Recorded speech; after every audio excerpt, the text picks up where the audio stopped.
नमस्कार साथियों, मैं स्नेहा सिंगाटिया और आज हम जो है बीएड द्वितीय वर्ष के लिए भौतिक विज्ञान या बीएड प्रथम वर्ष के लिए जिनका भी प्रथम वर्ष में फिज़िक्स है या फिर जिनका सेकेंड ईयर में फिज़िक्स है, तो उनका जो है शिक्षण शास्त्र का जो हमारा जो एग्ज़ाम रहता है, पेपर रहता है, पेपर नंबर 7 रहता है जो उसके बारे में बात करने वाले हैं। उसके जो यूनिट्स हैं सारी की सारी 500 के 500 यूनिट्स, उसका 1 वीक रिवाइज़ करने वाले हैं।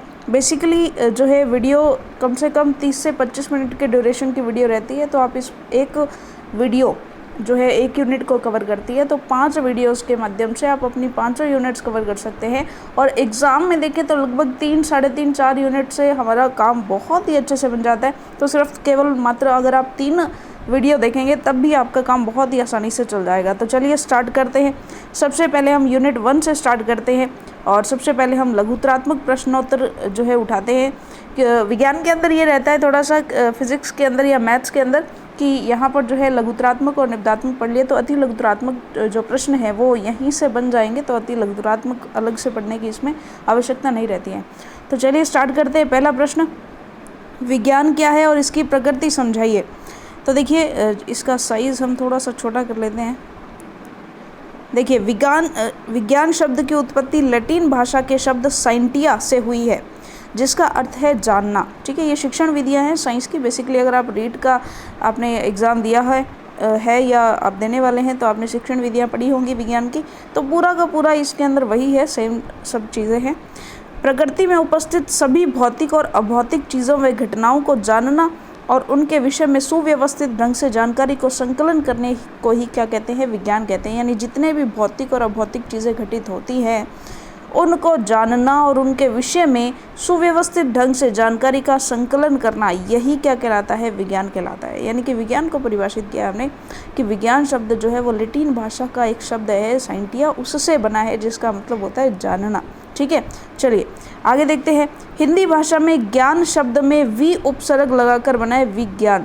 ठीक है, ज्ञान शब्द में वी उपसर्ग जब लगता है तो शब्द बनता है विज्ञान, जिसका अर्थ है किसी वस्तु अथवा घटना जो कि प्रकृति में हो के संबंध में सुव्यवस्थित ज्ञान। अन्य परिभाषा के अनुसार किसी स्वतंत्र अवधारणा के रूप में मौजूद किसी विषय की संपूर्ण विषय सामग्री तथा उससे संबंधित सभी तथ्यों के व्यापक विवेचन को विज्ञान कहा जाता है। यानी कि जो भी कोई स्वतंत्र अवधारणा है हमारे लिए, हमारे पास किसी मौजूद विषय की संपूर्ण विषय सामग्री के लिए या उससे संबंधित सभी तथ्यों के लिए, तो उसे हम क्या कहते हैं, विज्ञान कहते हैं। यह विवेचन तर्कसंगत, पूर्णतः मूल सिद्धांतों पर आधारित होना चाहिए। यानी कि पूरा का पूरा तर्कसंगत होना चाहिए और मूल सिद्धांतों पर आधारित होना चाहिए। ठीक है, आगे देखिएगा। विज्ञान की भिन्न भिन्न परिभाषाएं, और भी परिभाषाएं हैं, कुछ देख लेते हैं। विभिन्न विद्वानों द्वारा विज्ञान को अलग अलग तरीके से परिभाषित किया गया है। जैसे एक फेमस परिभाषा है एनसाइक्लोपीडिया ब्रिटानिका के अनुसार विज्ञान नैसर्गिक घटनाओं और उनके बीच संबंधों का सुव्यवस्थित ज्ञान है। यानी कि जो भी नैसर्गिक घटनाएं होती हैं उनके बीच संबंधों का सुव्यवस्थित ज्ञान है। ठीक है, कुछ सामान्य अर्थ जो है हम लगाते हैं कि ज्ञान का क्रमबद्ध रूप ही क्या है, विज्ञान है।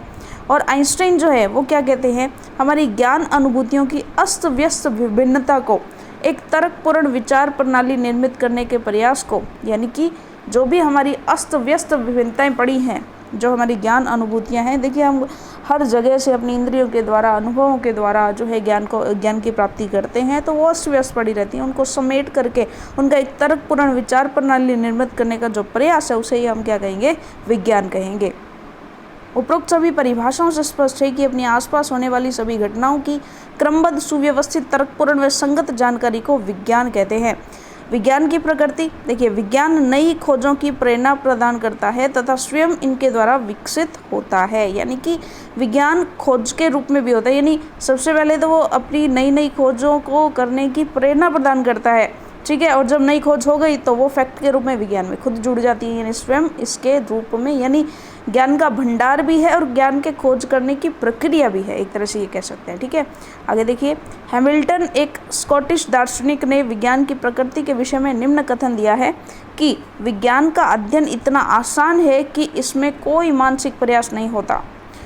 विज्ञान की प्रकृति को निम्न बातों के आधार पर भी स्पष्ट किया जा सकता है। कुछ और बातें हैं जो विज्ञान की प्रकृति को और अधिक स्पष्ट करती है, तो ये बहुत ही महत्वपूर्ण है। अगर प्रश्न आ जाता है कि विज्ञान की प्रकृति समझाइए, तो आप वहाँ पर लिख सकते हैं डायरेक्टली कि विज्ञान का आधार प्रत्यक्ष सत्य होता है। समस्त ज्ञान हमारी ज्ञानेंद्रियों पर आधारित होता है, यानी कुछ भी सुना सुनाया नहीं है। जो हम अनुभव करेंगे, जो भी हमारी इंद्रियां जो है अनुभव करेंगी, ज्ञानेंद्रियां हमारी, उस पर बेस्ड होता है। विज्ञान प्रत्येक तथ्य का विश्लेषण करके उसके प्रत्येक भाग का सूक्ष्मता से अध्ययन करने की कोशिश करता है, यानी जो भी फैक्ट हमें मिल गया वो उसका विश्लेषण करेगा और प्रत्येक भाग का सूक्ष्मता से, यानी छोटे से छोटे लेवल पर जाकर के उसका अध्ययन करेगा। विज्ञान में विचारधारा निर्माण में परिकल्पना का स्थान अत्यंत महत्वपूर्ण होता है, यानी कि जब भी कोई कॉन्सेप्ट बन रहा होता है तो वहाँ पर कल्पना की जाती है, परिकल्पना की जाती है कि शायद ऐसा हुआ होगा, और फिर उसमें देखा जाता है पूरा तर्कसंगत तरीके से। कोई भी वैज्ञानिक विचारधारा तटस्थ होती है, यानी कि ऐसा नहीं है कि एक वैज्ञानिक ने कुछ भी दे दिया, डायरेक्टली सीधा बोल दिया, दूसरा साइंटिस्ट आकर के फिर कोई और बात बोल रहा है, ऐसा नहीं होता है। बिल्कुल ऐसी चीज़ें होती है जो पूरी रिसर्च करके बताई जाती हैं, ठीक है, उसमें कुछ झूठ सच का कुछ भी नहीं बनता है। विज्ञान वस्तुनिष्ठ मापकों पर निर्भर होती है, यानी जो भी वस्तुनिष्ठ मापक होते हैं उन पर जो है निर्भर होती है। अगला देखिए, अगला प्रश्न है भौतिक। देखिए, विज्ञान को परिभाषित कर दिया हमने, विज्ञान की प्रकृति बता दी, सब कुछ बता दिया विज्ञान के बारे में। अब हम चल रहे हैं विज्ञान की एक शाखा जिसे हम फिजिक्स कहते हैं, कि फिजिक्स क्या है। तो देखिए, अब फिजिक्स को परिभाषित करते हैं। इस पर आपको डेफिनेटली एक क्वेश्चन मिलने वाला है। ग्रीक भाषा के शब्द फिजिक्स से अंग्रेजी भाषा में फिजिक्स अर्थात भौतिकी शब्द की उत्पत्ति हुई। देखिए, जो साइंस जो शब्द है वो लैटिन का है और ये ग्रीक भाषा का है फिजिक का मतलब प्रकृति होता है। यूनान के विद्वानों ने भौतिकी को एक प्राकृतिक दर्शन शास्त्र, नेचुरल फिलोसफी के रूप में अपनाया था पहले यूनान के विद्वानों ने, जिसमें प्रकृति से संबंधित विभिन्न घटनाओं और वस्तुओं को समझने का प्रयास किया जाता था। इसमें विज्ञान व गणित दोनों को एक साथ रखा जाता था, लेकिन कालांतर में यानी कि बाद में भौतिकी को एक अलग और विशिष्ट पहचान मिली। एक सर्वमान्य परिभाषा के रूप में भौतिकी को इस प्रकार परिभाषित किया जा सकता है कि द्रव्यों तथा ऊर्जा की आपस में अंतःक्रिया एवं द्रव्यों की अंतिम संरचना के अध्ययन को भौतिकी कहते हैं। यानी जो भी मैटर होते हैं और स्टेट्स ऑफ एनर्जी जो होती है उनकी आपस में जो अंतःक्रिया होती है मैटर और एनर्जी की, तो उसकी और द्रव्यों की जो अंतिम संरचना जो होती है उसका अध्ययन भौतिकी कहलाता है। भौतिकी पदार्थ और ऊर्जा पर आधारित सतत वैज्ञानिक प्रेक्षणों, नियमों, सिद्धांतों और कल्पनाओं के निर्माण पर आधारित ज्ञान की वह शाखा है जो नए प्रमाणों के प्रकाश में सुधारों के विषय है। और तीसरी परिभाषा हम दे सकते हैं, भौतिक विज्ञान से संबंधित मूल्यों और दृष्टिकोणों पर आधारित वैज्ञानिक विधि द्वारा पदार्थ और ऊर्जा के बारे में सुव्यवस्थित ज्ञान का संचय है। भौतिक विज्ञान में सबसे प्रमुख भौतिकी यानी कि फिजिक्स है। भौतिकी प्रमुख रूप से पदार्थ की आधारभूत संरचना से संबंधित प्रश्नों पर विचार करता है। भौतिकी में सभी कार्य प्रायोगिक खोज और सैद्धांतिक जांच द्वारा होते हैं। भौतिकी का उद्देश्य इस तरह से बोधगम्य सिद्धांतों और नियमों को सूत्रबद्ध करना है। अब बात करते हैं बिल्कुल उसी टाइप का और प्रश्न है, भौतिकी की परिभाषा लिखिए, इसे मूल विज्ञान क्यों कहा जाता है, ये चीज़ हमें बतानी है। फंडामेंटल साइंस क्यों कहा जाता है, तो देखिए, भौतिक विज्ञान को प्राकृतिक संसार का मूल सिद्धांत कहा जाना उचित है, क्योंकि प्रकृति के रहस्यों, चीज़ें जैसी है वैसी क्यों है, प्रकृति में सब कुछ इतना व्यवस्थित रूप से किन बलों के अधीन चलता है, पदार्थ की प्रकृति क्या है आदि, इन सब बातों का ज्ञान हमें भौतिक विज्ञान से मिलता है। और विज्ञान अन्य भी हैं मगर मूल विज्ञान भौतिकी ही है, क्योंकि फिजिक्स देखिए हर एक विज्ञान में यूज़ हो रही है, ठीक है। उदाहरण के लिए रसायन विज्ञान में विभिन्न तत्वों और यौगिकों के परमाणु या अणु में आपस में होने वाली क्रिया या अभिक्रियाओं के गुणों का अध्ययन करते हैं। मगर यह अभिक्रिया क्यों होती है, वो कौन से प्राकृतिक बल हैं जिनसे यह अभिक्रिया नियंत्रित होती हैं, इसकी व्याख्या भौतिकी में ही है। लगभग सभी यांत्रिक उत्पाद भौतिकी की देन है। विद्युत चलित उपकरण, पुल, कारें, हवाई यान, सभी कलपुर्जे, कल कारखाने, बसें, ट्रक, अंतरिक्षयान, मिसाइल, बम, उपग्रह, कंप्यूटर, सभी प्रकाशिकी उपकरण, श्रव्यदर्शी उपकरण आदि सारे के सारे फिजिक्स यानी कि भौतिक विज्ञान की ही देन है। भौतिक विज्ञान के कुछ मुख्य तथ्य निम्नलिखित हैं। देखिए, भौतिक विज्ञान में ज्ञान को स्थिर नहीं माना जाता। नए प्रमाण, तथ्यों और खोजों की रोशनी में ज्ञान को अपडेट भी कर दिया जाता है। भौतिकी में नियम और सिद्धांत सिर्फ ऐसे प्रेक्षणों के आधार पर बनाए जाते हैं जो परिमाणात्मक होते हैं, यानी जिनका कुछ ना कुछ परिमाण निकलता है। ऐसे प्रेक्षण सुव्यवस्थित, सूक्ष्म और बार बार दोहराए हुए होते हैं। भौतिक में नित्य नए सिद्धांतों और नियमों का प्रतिपादन होता रहता है। उपरोक्त विचार विवेचन से स्पष्ट है कि मानव के ज्ञान की कभी न खत्म होने वाली प्यास स्पष्ट रूप से भौतिकी में ही परिलक्षित होती है। ऐसे में हमारा यह कहना अतिशयोक्ति न होगा कि भौतिकी ही मूल विज्ञान है। अगला प्रश्न देखिए, उच्च माध्यमिक स्तर पर भौतिक शिक्षण के सामान्य उद्देश्य लिखिए। यानी कि उच्च माध्यमिक स्तर पर भौतिक विज्ञान पढ़ाने के सामान्य उद्देश्य क्या होंगे। अब देखिए, सिंपल सी बात है कि जब हम सब्जेक्ट चूज़ करते हैं 12वीं के बाद, तो जब हम 10वीं के बाद, तो वो उच्च माध्यमिक स्तर है, तो वहाँ पर भौतिकी पढ़ाई जाती है, तो उसके सामान्य उद्देश्य क्या होते हैं। तो देखिएगा, उच्च माध्यमिक स्तर पर भौतिक शिक्षण के निम्न सामान्य उद्देश्य निर्धारित किए गए हैं। छात्रों को भौतिकी के ऐतिहासिक पक्ष से अवगत कराना, जिससे वे वैज्ञानिक एवं भौतिकी की उन्नति के विकास से परिचित हो सके। यानी कि उन्हें भौतिकी का सबसे पहले ऐतिहासिक पक्ष जो है उससे अवगत कराया जाता है, जिससे वो वैज्ञानिकों और भौतिकी की जो अब तक उन्नति है, उसका जो विकास हुआ, उससे इंट्रोड्यूस हो पाए, यानी कि उससे परिचित हो सकें। पहला उद्देश्य है। दूसरा उद्देश्य, छात्रों को वैज्ञानिक प्रणाली से परिचित कराना कि किस टाइप से वैज्ञानिक तरीके से सब कुछ किया जाता है, तथा उनमें वैज्ञानिक व्यवहार को अपनाने की क्षमता विकसित करना कि वे भी उस तरह के वैज्ञानिक व्यवहार को ही अपनाएं। तीसरा देखिए, छात्रों में विज्ञान मानसिकता व अनुशासन का विकास करना, स्व अध्ययन की आदत और कौशल का विकास करना, और कलात्मक क्रियाकलापों में भाग लेने की आदत का विकास करना। ये प्रैक्टिकली चीज़ें करके देखने के उन्हें जो है अभ्यासरत करना। इसलिए छात्रों में प्रजातांत्रिक मूल्यों का विकास करना, पर्यावरण को समझना और सामंजस्य स्थापित करने का विकास करना। ऐसे अवसर प्रदान करना जिनसे कि वे वैज्ञानिक विधियों के प्रति प्रेरित हों। छात्रों में वैज्ञानिक दृष्टिकोण व अभिवृत्ति का विकास करना। छात्रों में तथ्यों का सामान्यीकरण करने का विकास करना। ठीक है, तो ये सब चीज़ें हैं जो कि भौतिक विज्ञान का जो है उच्चतर अध्ययन जो हम करते हैं उसके लिए बहुत ही यूज़फुल रहती हैं।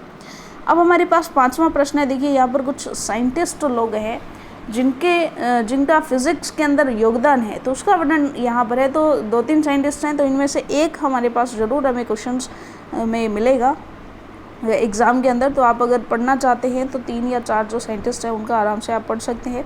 देखिए, हम बात कर रहे हैं सबसे पहले एच.जे. भाभा। ठीक है, डॉक्टर होमी जहांगीर भाभा का जन्म बम्बई के एक संपन्न, प्रसिद्ध और सुसंस्कृत परिवार में 30 अक्टूबर 1909 में हुआ। देखिए, जन्म हुआ इनका बम्बई में 30 अक्टूबर 1909 में।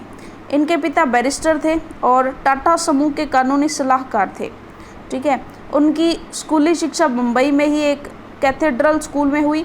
सीनियर कैम्ब्रिज परीक्षा उत्तीर्ण करने के पश्चात भाभा ने एल्फिंस्टन कॉलेज में प्रवेश लिया और वहां से FI परीक्षा उत्तीर्ण करने के पश्चात रॉयल इंस्टीट्यूट ऑफ साइंस से ISC ठीक है, ISC है। ठीक है,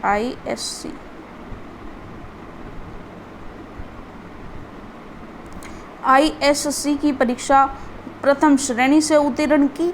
इसके पश्चात उन्होंने कैम्ब्रिज विश्वविद्यालय के केयन्स कॉलेज में प्रवेश लिया। देखिए, सबसे पहले हम बात करते हैं, सबसे पहले तो कैथेड्रल स्कूल जो कि बम्बई में था, उसमें उन्होंने सीनियर कैम्ब्रिज परीक्षा, सबसे पहले तो वहाँ पे स्कूलिंग की, उसके बाद सीनियर कैम्ब्रिज परीक्षा उत्तीर्ण करके और उसके बाद वो एल्फिंस्टन कॉलेज में प्रवेश लेकर के वहाँ से FI परीक्षा उत्तीर्ण की। फिर रॉयल इंस्टीट्यूट ऑफ साइंस से ISC परीक्षा प्रथम श्रेणी से उत्तीर्ण की और फिर कैम्ब्रिज विश्वविद्यालय के केयन्स कॉलेज में प्रवेश लिया तथा इंजीनियरिंग का अध्ययन करने लगे।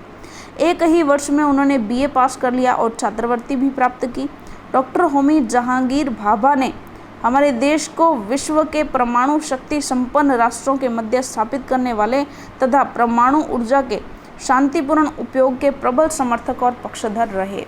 जूरिख और रोम में महान वैज्ञानिक पाउली और फर्मी के साथ गणितीय भौतिक विषय संबंधी अध्ययन किया। 1933 में उन्हें न्यूटन छात्रवृत्ति मिली। उन्होंने कैम्ब्रिज विश्वविद्यालय से PhD की उपाधि प्राप्त की और वहीं अध्यापन करने लगे। 1939 में मैनचेस्टर के कॉस्मिक किरणों की अनुसंधानशाला में भौतिकी के प्रोफेसर नियुक्त किए गए और 1945 में वे रॉयल सोसाइटी की उन्हें जो है सदस्यता मिली। 1945 में वे बेंगलोर के इंस्टीट्यूट ऑफ साइंस में प्रोफेसर नियुक्त हुए। उसी वर्ष उन्होंने बम्बई में Tata institute for fundamental research की स्थापना की और वे उसके निदेशक भी रहे। देश की स्वतंत्रता के पश्चात डॉक्टर भाभा, जो परमाणु ऊर्जा के शांतिपूर्ण उपयोग के लिए सतत प्रयत्नशील थे, परमाणु ऊर्जा आयोग के अध्यक्ष बनाए गए। 1954 में उनके निर्देशन में भारत में परमाणु शक्ति उत्पन्न करने के लिए कार्य प्रारंभ किया गया और 1955 में ट्रॉम्बे में अणु शक्ति अनुसंधान केंद्र की स्थापना की गई और डॉक्टर भाभा उसके प्रथम अध्यक्ष बने। 1955 में ही जेनेवा में परमाणु ऊर्जा के शांतिपूर्ण उपयोग पर एक अंतर्राष्ट्रीय सम्मेलन हुआ, जिसकी अध्यक्षता डॉक्टर भाभा ने की। अपने देश में पहला एटॉमिक रिएक्टर अप्सरा जो है वो डॉक्टर भाभा के नेतृत्व में ट्रॉम्बे में लगाया गया और न्यूक्लियर फ्यूल को अपने देश में उपस्थित खनिजों से प्राप्त करने के लिए अनुसंधान किए जाने लगे और केरल के समुद्र तट से मिलने वाली बालू से थोरियम और उस थोरियम से U-233 समस्थानिक यानी यूरेनियम 233 समस्थानिक प्राप्त किया गया। 1958 में साइरस नाभिकीय संयंत्र कनाडा के सहयोग से लगाया गया और 1959 में भाभा को डॉक्टर ऑफ साइंसेस की उपाधि से विभूषित किया गया तथा हॉपकिंस और एडम्स पुरस्कार से भी सम्मानित किया गया। अब देखिए, जितने याद रख सकें उतना रखें, क्योंकि उन्होंने बहुत सारे कार्य किए भाई। 1951 में वे भारतीय विज्ञान कांग्रेस के अध्यक्ष रहे और भारत सरकार ने 1954 में उन्हें पद्म विभूषण से सम्मानित किया। अब बात करते हैं सीवी रमन साहब की, कि सीवी रमन जो हमारे फेमस साइंटिस्ट रहे, उनका क्या योगदान रहा। इनका पूरा नाम था चंद्रशेखर वेंकट रमन। देखिए, 7 नवंबर 1888 को त्रिचन्नापल्ली में जन्मे चंद्रशेखर वेंकटरमन भारत के एकमात्र नोबेल पुरस्कार विजेता वैज्ञानिक थे। अद्वितीय प्रतिभा के धनी रमन ने 12 वर्ष की आयु में मैट्रिक की परीक्षा उत्तीर्ण कर ली थी। सन 1904 में उन्होंने प्रेसिडेंसी कॉलेज मद्रास से BSc पूर्ण करी और प्रथम आए। स्वर्ण पदक विजेता रमन का पहला अनुसंधान पत्र सन 1906 में प्रकाशित हुआ। जीविका के उद्देश्य से रमन ने अर्थ विभाग में प्रतियोगिता परीक्षा उत्तीर्ण कर कलकत्ता के अर्थ विभाग में डिप्टी डायरेक्टर यानी अकाउंटेंट जनरल की नौकरी करी, लेकिन भौतिकी में उनका संबंध विच्छेद नहीं हुआ, यानी कि भौतिकी उनके दिल में जिंदा थी, तो वे दिन में नौकरी करते और रात को देर तक प्रयोग करते रहते। कलकत्ता में रमन विज्ञान संघ में शामिल हो गए और 20 वर्षों तक अनुसंधान करते रहे। कलकत्ता विश्वविद्यालय के उपकुलपति सर आशुतोष मुखर्जी ने उनके अनुसंधान से प्रभावित होकर उन्हें भौतिकी का प्रोफेसर नियुक्त कर दिया। उन्होंने अपने सबसे महत्वपूर्ण अनुसंधान को सन 1928 में 28 फरवरी को पूर्ण किया और दुनिया को रमन प्रभाव नामक नए सिद्धांत की जानकारी दी। इसके लिए उन्हें सन 1930 में नोबेल पुरस्कार दिया गया। उन्होंने देशों में अनेकों स्वतंत्र अन्वेषण शालाओं, विश्वविद्यालयों और वैज्ञानिक संस्थाएं स्थापित की। भारत सरकार ने उनकी उपलब्धियों के लिए उन्हें 1954 में भारत रत्न से सम्मानित किया। रमन ने सर्वप्रथम में कंपन व शब्द विज्ञान के क्षेत्र में अनुसंधान किया। उन्होंने कई सारे भारतीय और पाश्चात्य वाद्य यंत्रों के शाब्दिक गुणों की खोज कर मौलिक सिद्धांतों की स्थापना की। बाद में उन्होंने चुंबकीय शक्ति, एक्स किरण, समुद्रिक जल और वर्ण तथा ध्वनि पर उल्लेखनीय अनुसंधान किए। रमन ने आंख के रेटिना को देखने के लिए ऑफ्थेल्मोस्कोप नामक यंत्र का आविष्कार किया। राष्ट्रीय भौतिकी प्रयोगशाला बेंगलोर में रमन ने कण विज्ञान पर शोध किया और रमन ने इंडियन जर्नल ऑफ फिजिक्स का प्रकाशन व संपादन किया। सन 1933 में रमन को Indian institute of science Bangalore का संचालक नियुक्त किया गया। सन 1934 में रमन ने भारतीय विज्ञान अकादमी की स्थापना की और बेंगलोर के करंट साइंस पत्रिका का प्रकाशन किया। रमन 21 नवंबर 1970 को इस दुनिया से विदा हो गई। अब बात करते हैं निबंधात्मक प्रश्नोत्तर। तो ये 2 साइंटिस्ट हैं, इनके बारे में आप याद कर सकते हैं। आगे देखिएगा निबंधात्मक प्रश्नोत्तर। ब्लूम का जो है उद्देश्य, ब्लूम के जो उद्देश्य हैं उनका वर्गीकरण क्या है और प्रत्येक प्रकार के उद्देश्यों को उदाहरण देते हुए व्याख्या कीजिए। ठीक है, तो आपने रीट का एग्जाम दिया है तो आपको बहुत ही अच्छे से ये पता होगा। डॉक्टर ब्लूम के शैक्षणिक जो उद्देश्य थे, शैक्षिक उद्देश्यों के बारे में विचार व्यक्त करते हुए कहा कि शैक्षिक उद्देश्य मात्र लक्ष्य नहीं होते जिनके प्राप्ति हेतु पाठ्यचर्चा की संरचना की जाती है तथा शिक्षक या अनुदेश निर्दिष्ट होता है, अपितु ये मूल्यांकन प्रविधि के निर्माण व प्रयोग हेतु विशिष्टीकरण का आधार भी होते हैं। ब्लूम ने शैक्षिक उद्देश्यों को 3 मुख्य क्षेत्रों में विभाजित कर उनके उपवर्गों की व्याख्या की है, जिसका वर्णन निम्न है। तो इन्होंने 3 इनके रूप दिए हैं। एक तो पक्ष दिया है ज्ञानात्मक पक्ष, दूसरा दिया है भावात्मक पक्ष, तीसरा दिया है मनोज्ञात्मक। तो यहाँ पर पहला हम देखते हैं ज्ञानात्मक पक्ष, जिसके अंदर पहला उद्देश्य है ज्ञान, दूसरा अवबोध, तीसरा प्रयोग, चौथा विश्लेषण, पांचवा संश्लेषण और छठा है मूल्यांकन। भावात्मक पक्ष में सबसे पहले ग्रहण करना, उसके बाद उसके प्रति इंटरेक्शन होती है, फिर अनुकूलन होता है, फिर विचारना, फिर व्यवस्था और बाद में उसका विशेषीकरण हो जाता है। मनोगत्यात्मक यानी कार्यात्मक पक्ष भी इसे बोलते हैं, क्रियात्मक पक्ष की या फिर कौशलात्मक पक्ष बोलते हैं। सबसे पहले इसमें उद्दीपन होता है, फिर कार्य किया जाता है, फिर उस कार्य पर प्रैक्टिस करके नियंत्रण स्थापित किया जाता है, समायोजन आ जाता है, फिर वो उस कार्य में स्वाभाविकरण हो जाता है और वो आदत के रूप में डेवलप हो जाता है। तो बात करते हैं सबसे पहले ज्ञानात्मक उद्देश्य से प्रारंभ करते हैं। ज्ञान, इससे संबंधित व्यवहार में पुनः स्मरण तथा पहचान की मानसिक प्रक्रियाएं सक्रिय रहती हैं। इस उद्देश्य में निम्न प्रकार के ज्ञान सक्रिय रहते हैं। यानी देखिए सबसे पहले क्या किया जाता है, सबसे पहले कोई भी ज्ञान प्राप्त किया जाता है, उसके बारे में जाना जाता है, उसके बाद हम उसमें निपुण हो जाते हैं प्रैक्टिस करके, तो हमारे जो है अवबोध जैसी चीज़ें हमारे अंदर शामिल हो जाती है कि हम तुलना करना सीख जाते हैं और उसके बाद हम उस ज्ञान का प्रयोग करना सीख जाते हैं। ठीक है, तो इस टाइप से ये उद्देश्य रहते हैं हमारे। तो ज्ञान, सबसे पहले ज्ञान यानी कि हमें कोई चीज़ के बारे में जान लेते हैं, उसे परिभाषित कर देते हैं, तो ये जो है ये हमारा उद्देश्य होता है ज्ञान। इससे संबंधित व्यवहार में पुनः स्मरण तथा पहचान की मानसिक प्रक्रियाएं सक्रिय रहती हैं। इस उद्देश्य में निम्न प्रकार के ज्ञान सक्रिय रहते हैं। पहले तो विशिष्ट बातों का ज्ञान हमें हो जाता है, विशिष्ट तत्वों को प्राप्त करने की विधियों का ज्ञान हो जाता है, मान्यताओं और परंपराओं का ज्ञान हो जाता है, प्रक्रियाओं और घटनाओं की गतिविधि का ज्ञान हो जाता है, विधि और प्रविधियों का ज्ञान हो जाता है और विषय के अंतर्गत पाई जाने वाली वर्गीकरण और श्रेणियों का हमें ज्ञान हो जाता है। अब बात करते हैं बोध। तो बोध के अंदर क्या होता है, बोध के अंदर होता है कि हमारा जो है अवबोध करने की क्षमता हमारे अंदर आ जाती है। जैसे देखिएगा सबसे पहले होता है अनुवाद, यानी अनुवाद करना हम सीख जाते हैं। अमूर्त के एक स्तर से दूसरे स्तर में जाना, एक संकेत से दूसरे प्रकार में, एक मौखिक प्रकार से दूसरे में जाना, यानी एक अनुवाद करना हम सीख जाते हैं। व्याख्या करना हम सीख जाते हैं, उल्लेख करना हम सीख जाते हैं। ये लेवल होता है बोध। ठीक है, यानी ये दूसरा लक्ष्य हो गया बोध। इसके अंतर्गत समस्या के उत्पन्न होने से उसके समाधान तक समस्त स्तर आ जाते हैं। तीसरा होता है विश्लेषण। इसके अंतर्गत पाठ्यवस्तु के जो तत्व होते हैं, पाठ्यवस्तु जो होती है उसको विभिन्न तत्वों में विभाजित करके उनके मध्य परस्पर संबंध स्थापित किया जाता है। इसके भी 3 स्तर होते हैं। सबसे पहले तत्वों का विश्लेषण होता है, फिर उनके मध्य संबंधों का विश्लेषण होता है और व्यवस्थित सिद्धांतों के रूप में भी उसका विश्लेषण किया जाता है। उसके बाद होता है अगला स्टेप संश्लेषण। इसके अंतर्गत विभिन्न तत्वों को जो यहाँ पर पूरा विश्लेषण कर दिया गया उसको एकत्रित करके पूर्ण रूप में परिवर्तित किया जाता है। इसके भी 3 स्तर होते हैं। तत्वों का अनोखा संप्रेषण करना, नवीन योजना प्रस्तावित करना और तत्वों के अमूर्त संबंध खोलना। आगे बात करते हैं। अगला सबसे अंतिम जो होता है वो होता है मूल्यांकन। यह जानने के लिए कि निर्धारित उद्देश्य किस मात्रा तक प्राप्त हुए और कितने प्रभावशाली रहे, मूल्यांकन किया जाता है। विश्लेषण, संश्लेषण और मूल्यांकन को RCEM सिस्टम जो है ये भी कहते हैं। में एक प्रमुख उद्देश्य सृजनात्मकता के अंतर्गत इसको माना गया है। अगले देखते हैं भावात्मक शिक्षण उद्देश्य क्या है। तो भावात्मक शिक्षण उद्देश्य में सबसे पहला होता है ग्रहण करना। यह किसी उद्दीपक की उपस्थिति में संवेदनशीलता से संबंधित होता है। यानी कोई उद्दीपक आया, जो भी हमें महसूस हुआ, जो भी हमारी संवेदनशीलता आई, वो चीज़ हम उसको ग्रहण करते हैं। यानी इसमें क्या होता है, सबसे पहले क्रिया की जागरूकता, क्रिया प्राप्त करने की इच्छा या क्रिया का नियंत्रित ध्यान, यानी कि हम रेडी हो जाते हैं क्रिया को करने के लिए।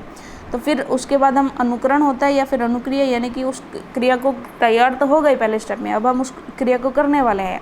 ये अगली स्थिति होती है और इसके भी 3 स्तर होते हैं। अनुक्रिया में सहमति, अनुक्रिया में संतोष, अनुक्रिया की इच्छा।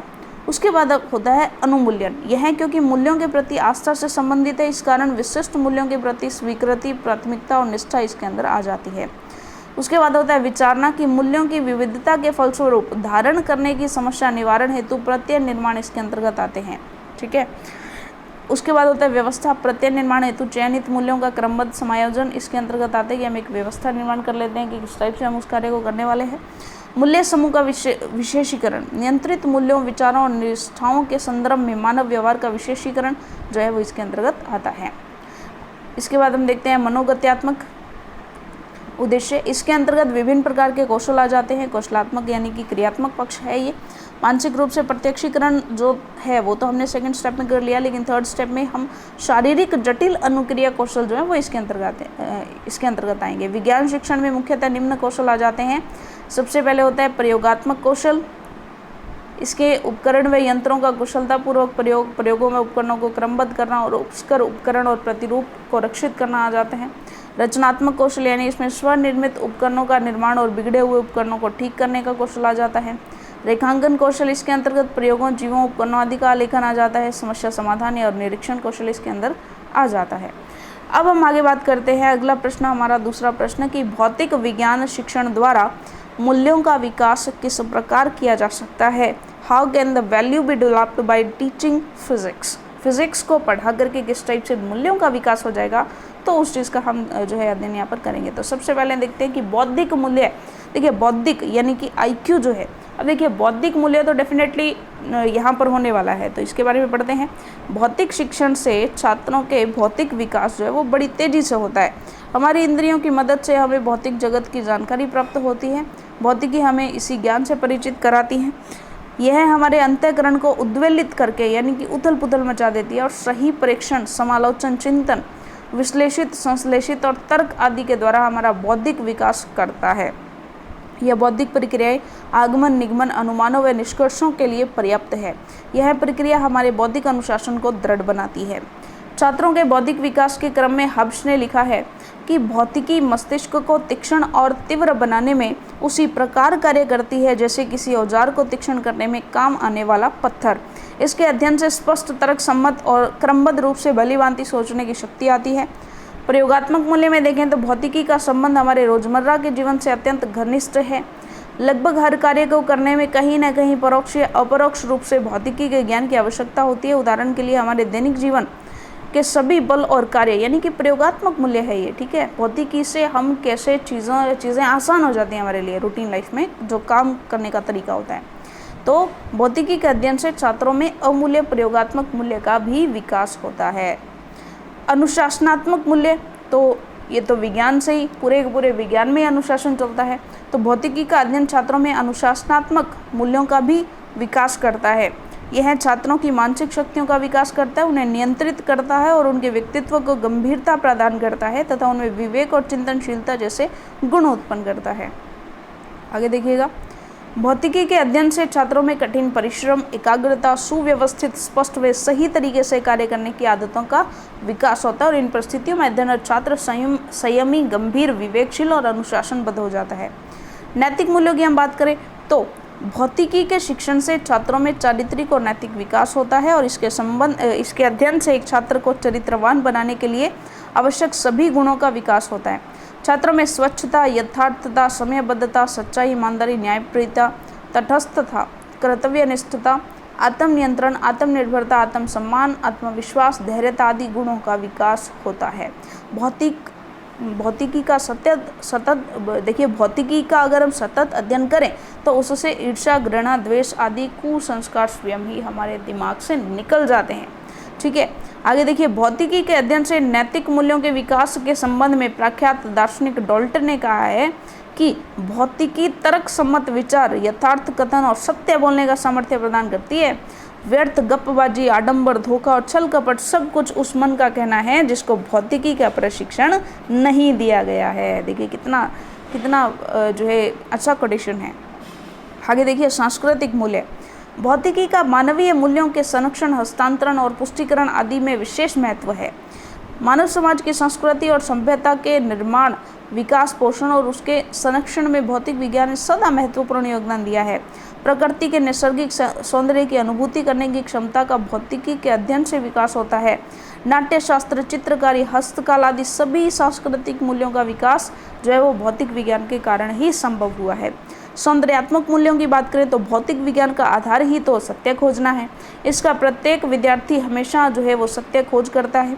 अंग्रेजी के प्रख्यात कवि किट्स ने बोला है कि सत्य ही सुंदर है और सुंदर ही सत्य है। Truth is beauty and beauty is truth. अतः भौतिक विज्ञान का अध्ययन छात्रों में सौंदर्यात्मक मूल्यों के विकास में महत्वपूर्ण योगदान करता है। अध्ययनरत शिक्षार्थी जब भी किसी नवीन विषय पर कोई महत्वपूर्ण उपलब्धि हासिल करता है तो उसका मन जो है वो आनंद से भर जाता है। यह सौंदर्यात्मक पहलू है जो भौतिक विज्ञान के अध्ययन से जुड़ा हुआ है। जीविकोपार्जन मूल्य भी होता है। कोई भी शिक्षण का एक महत्वपूर्ण पहलू यह होता है कि वह छात्र के जीविकोपार्जन के योग्य क्षमताओं का विकास करे और भौतिक विज्ञान में जीविका कमाने और रोजगार योग्य मूल्य उत्पन्न करने की अपार क्षमता है। हम जानते हैं कि आज का युग वैज्ञानिक और तकनीकी का युग है और इस क्षेत्र में रोजगार के विपुल अवसर जो है वो उपलब्ध हैं। वर्तमान युग में तकनीकी व्यवसाय और इंजीनियरिंग आदि क्षेत्रों में सर्वाधिक लोग लगे हुए हैं और अत्यंत प्रतिष्ठित और महत्वपूर्ण क्षेत्र है। इन सब में भौतिकी के समझ और ज्ञान की ही आवश्यकता पड़ती है। मनोवैज्ञानिक मूल्य, तो मनोवैज्ञानिक दृष्टिकोण से भी भौतिक शिक्षण की अत्यंत उपयोगिता है।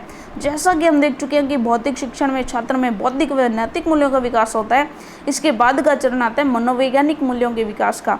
भौतिक शिक्षण में प्रयोग, अभ्यास, सिद्धांत और नियम आदि का विवेचन करते करते छात्र में मनोवैज्ञानिक दृष्टिकोण विकसित हो जाता है और भौतिकी स्वयं में भी मनोविज्ञान के नियमों और सिद्धांतों का अनुसरण करती है। उपरोक्त विवेचना से स्पष्ट है कि जीवन का कोई भी ऐसा पहलू नहीं है जो भौतिकी से अछूता है। भौतिकी के अध्ययन से छात्र में एक संपूर्ण व्यक्तित्व का निर्माण होता है जो कि हर तरह से श्रेष्ठ है। अगला प्रश्न देखिए, भौतिक विज्ञान शिक्षण के सामान्य और विशिष्ट उद्देश्यों में क्या अंतर है? तो देखिएगा, भौतिक विज्ञान शिक्षण में सामान्य उद्देश्य, देखिए भौतिक विज्ञान के सामान्य उद्देश्यों को शैक्षिक उद्देश्य भी कहा जाता है। यह अधिक व्यापक होते हैं क्योंकि सामान्य उद्देश्य तो व्यापक होते हैं, प्रकृति में दार्शनिक होते हैं। इन उद्देश्यों का क्षेत्र प्राथमिक से उच्च माध्यमिक स्तर तक होता है। डॉक्टर BS ब्लूम के अनुसार शैक्षिक उद्देश्यों की सहायता से केवल पाठ्यक्रम की ही रचना और अनुदेशन के लिए निर्देशन ही नहीं दिया जाता, अपितु ये मूल्यांकन की प्रविधियों के विशिष्टीकरण में भी सहायक होते हैं। और अगर हम विशिष्ट उद्देश्यों की बात करें तो विशिष्ट उद्देश्यों को शिक्षण उद्देश्य भी कहा जाता है। ये अधिक व्यापक नहीं होते हैं, बहुत ही छोटे लेवल के होते हैं, कक्षा से ही रिलेटेड होते हैं और इनकी प्रकृति मनोवैज्ञानिक होती है। इनका महत्व शिक्षण की युक्तियों और व्यू रचना, निर्माण, स्ट्रेटजीज जो है उसका फॉर्मेशन होता है। यह शैक्षिक उद्देश्यों को प्राप्त करने में सहायता करते हैं। यानी कि जो शैक्षिक उद्देश्य है हमारे, जो सामान्य उद्देश्य हैं, उनको प्राप्त करने में छोटे छोटे विशिष्ट उद्देश्य जो है हमें उनमें हेल्प करते हैं। विशिष्ट उद्देश्य सीमित, निश्चित और विशिष्ट वांछित व्यवहारगत परिवर्तनों से संबंधित होते हैं। कई बार विशिष्ट उद्देश्यों को व्यवहारगत उद्देश्य भी कहा जाता है।